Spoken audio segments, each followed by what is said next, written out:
All right, because it is very difficult to look at a screen and read something and show somebody, I've actually printed it out. I've highlighted it.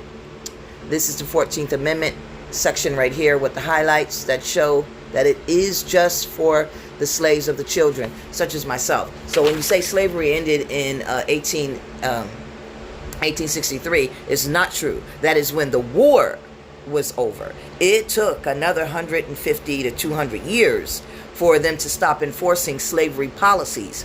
And then after the slavery policies, they still we had to deal with Jim Crow. So they continued the slavery against people all the way up to when I was born in 1967. So you people who came here with your parents in 1940s, 1930s, and that migrated here illegally, that's more than likely what Trump is saying. Your kids, your kids' kids, your kids' kids' kids, which should be my age, or grandkids. Now there's too many of you here because all of the people that came from the countries that you guys came from all over the world, they flooded America. It was not meant for that. They flooded America and they said, look, we found a loophole. You didn't find a loophole. The court further held that although a state, where's the thing? Let me go up here. Let's see. I'll hold it still. But I already showed you in the other video where to go and get this.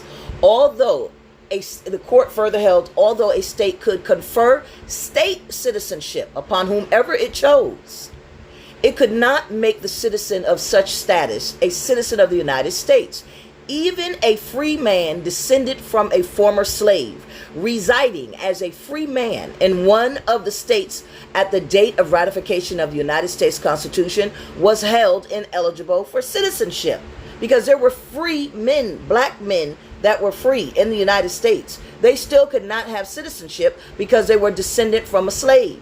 Consequently, Congress repudiated this concept of citizenship. First, in Section 1 of the Civil Rights Act of 1866. And then they fixed it in Section 1 of the 14th Amendment. In doing so, the court set aside the Dred Scott holding and restored traditional concepts of birth citizenship for the precepts of citizenship by birth. But there's two ways to be a citizen. You had to be a white person, or you had to be those born outside the dominion of the United States but had migrated here through the naturalization process. That's always been the way it is.